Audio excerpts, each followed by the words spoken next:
much. Nice to meet you, and to everybody.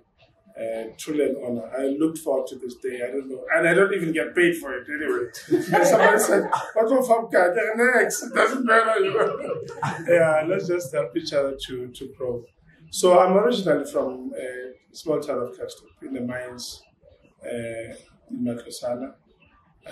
I spent my career days in Gauteng, you know, so I studied electrical engineering. I qualified in it.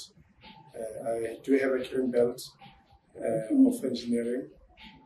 But the most important milestone, and I know it's a question that will come out, is discovering what is my passion. You know, so even though I qualified in engineering, I knew at the bottom of my heart that my passion is development. So in the beginning, I did speaking only. And then a friend of mine asked, so what? So you deliver all these good speeches, people go back to the same environment that they come from. It doesn't change much. So what else do you give them? So then I introduced training, and then they said, yeah, you can be trained and then still go back to the same environment. You didn't do anything to the waters where they go back to. So I studied the organizational development at UNISA. Now, OD's principle is if a hammer is the only tool you have, everything looks like a nail. So you just want to nail everything. So there's a problem, just want to talk. There's a problem, train them. But how many times have we trained people that are overly trained? You know, so OD then helped me to say, you gotta learn a bit of diagnostic skills, especially at an organizational level. So if a company calls you to do some work, your first call is not to intervene, is to diagnose, like a doctor does. You know, so you need to look at variables that impact on performance, and you may find you don't have to train them. You have to work on something within the organization that will ultimately improve performance and all that, you know. So I've done this work for many organizations across the country, both in the private and public sector. So I've developed a lot of strategies that I can tell you, to the point where I got fed up with doing it. Because every year you come back, do a strategy, and you realize they did nothing with the whole work. Yeah, so, and I remember asking one client, why can't we change dates? Because there was no implementation. But when I look at the content of the strategy that we develop, very good stuff. And I think our country is very good at that. You know, we produce good stuff. I mean, we have one of the best plans in the world, the National Development Plan 2030. And somehow it has faded. Nobody's talking about it unless they remember it and say, oh, kind of NDP thing. So then they pull some content out of it. But if you took time and even if you Googled what the NDP on a certain subject, you'd be shocked by how good the content is, and yet it never got implemented.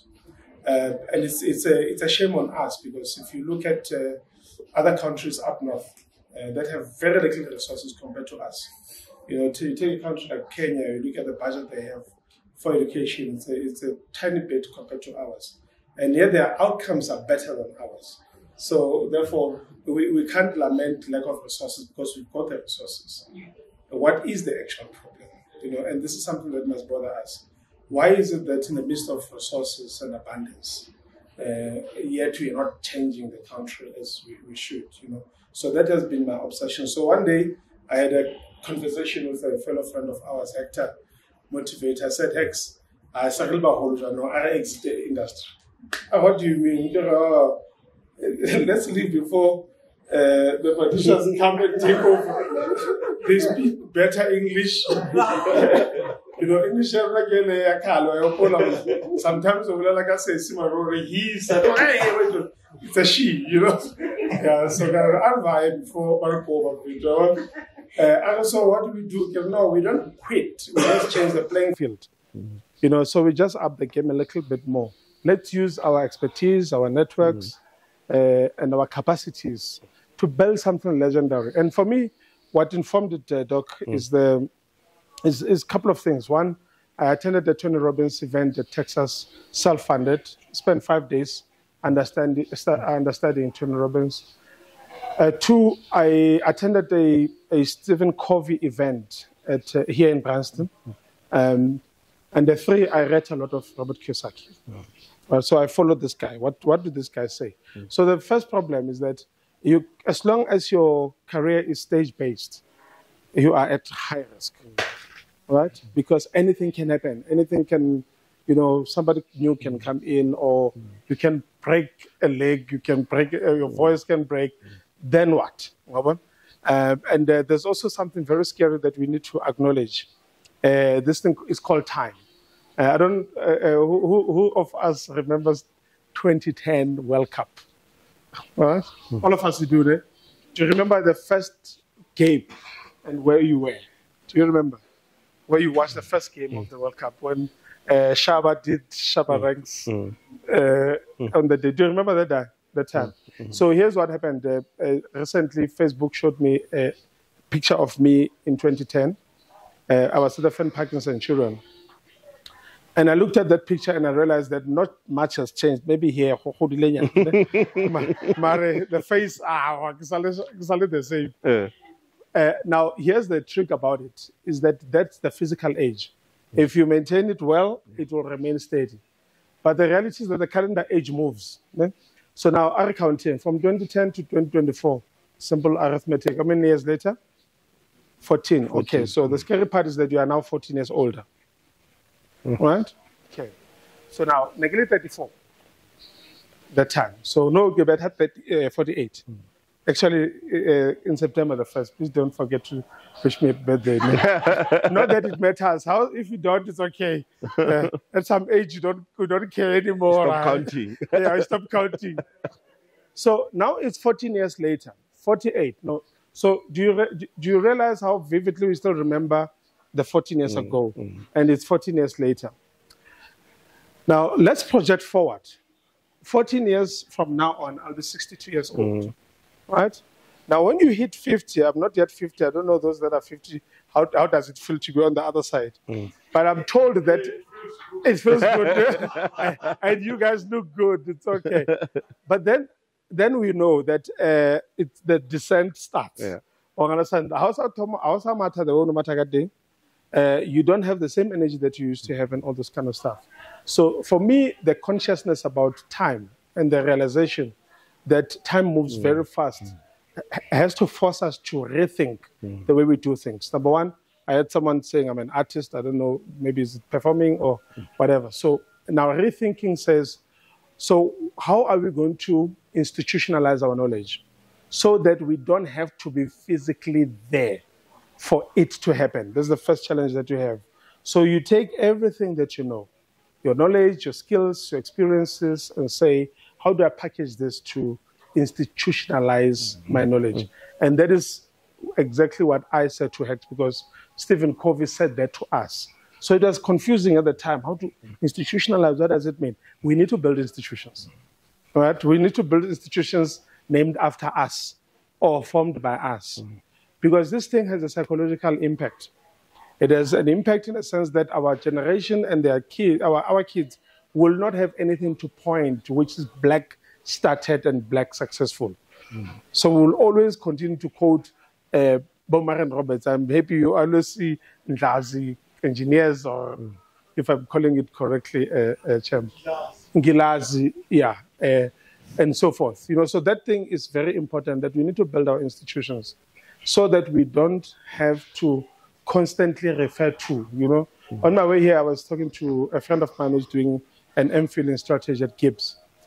I'm so tired of hearing about Amazon, Alibaba, and all that. No, that doesn't matter, but where are our stories?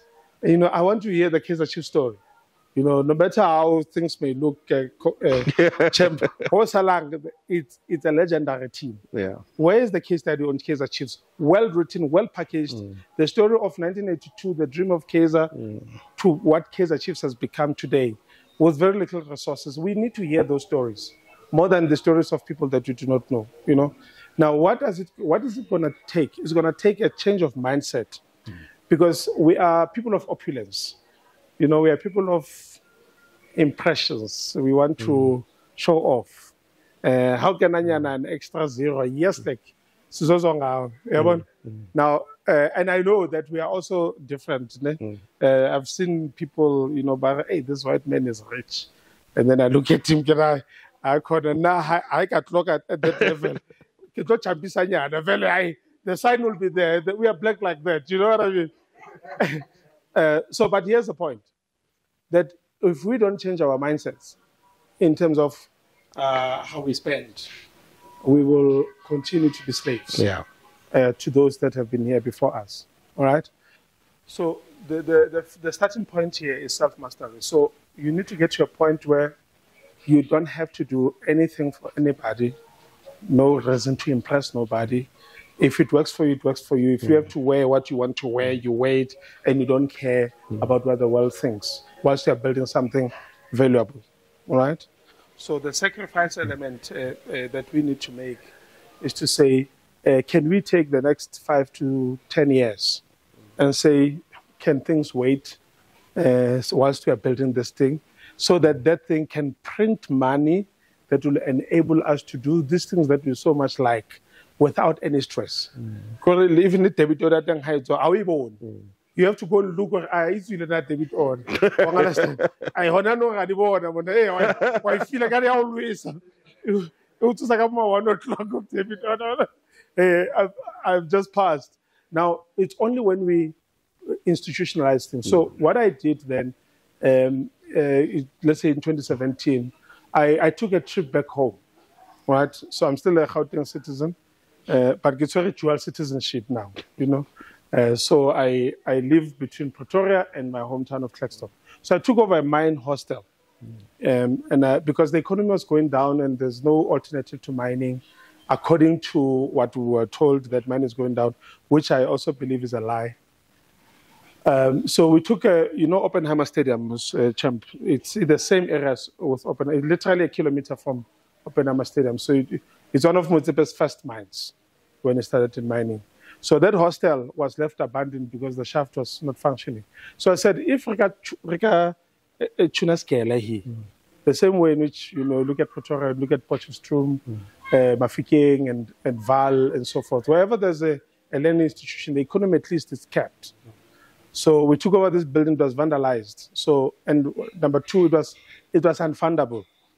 So we had to put in our own man to make that dream a reality. Number three, it was infiltrated by Zamazamas. So I'm not going to touch on how this is at least I'm just shilling. You understand? I can't talk us. So you know how to deal with certain situations.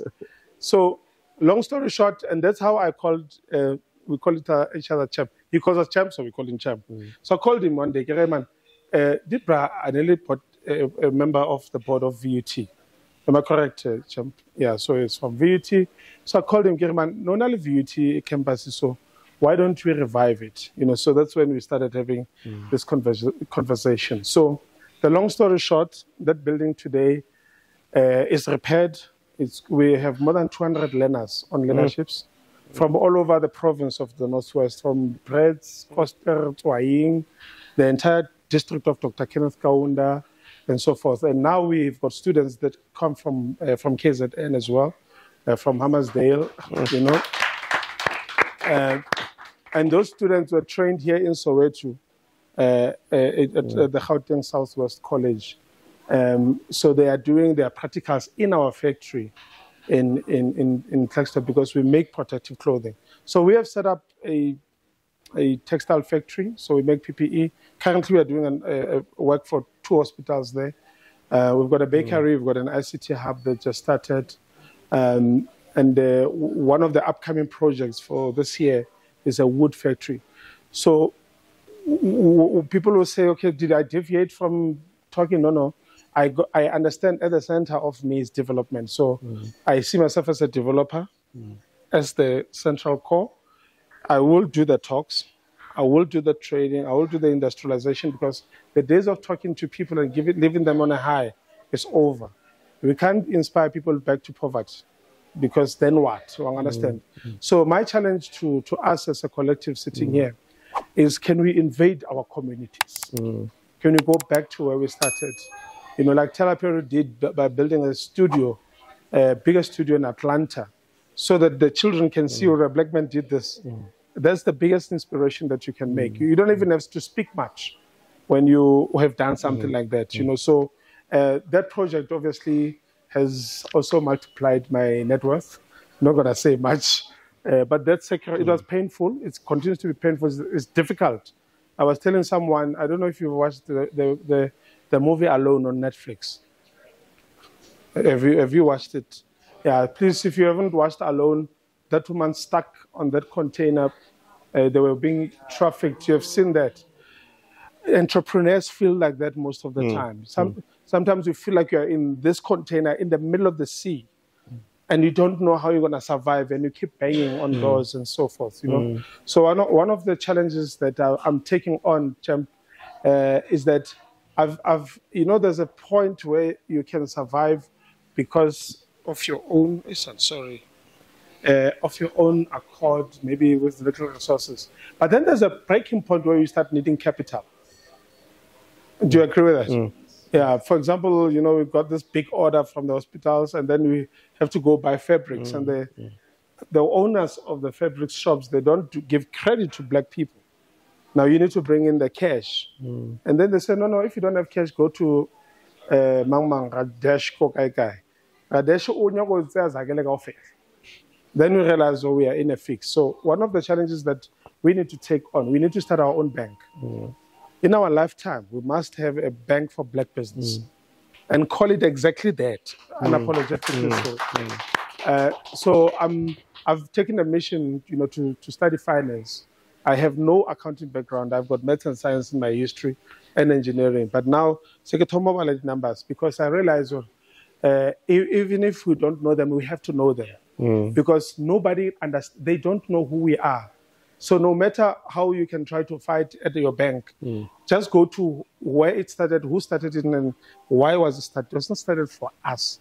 So we don't fit that description of for whom. You know, in the mission statement, you have to say, for whom.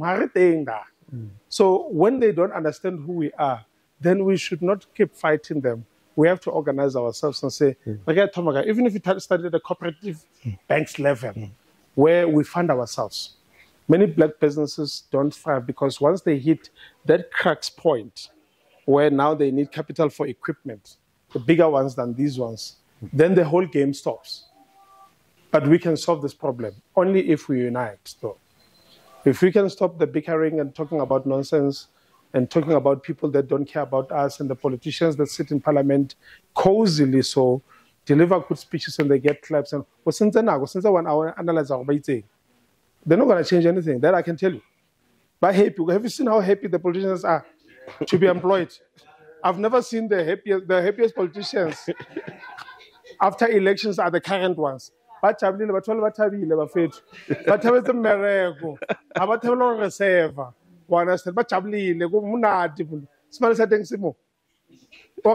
Because they don't believe that they got in. Now, you think they're going to change our lives. I'm saying, let's use the policies. Let's use the environment. Let's change things. You know what I mean? So, Mina, in short, all I'm saying is that you can turn your passion into a career, successful one, and you can turn your career into business, and you can build a legacy. And that's the story that I'm here to deliver to you. Wonderful. Awesome.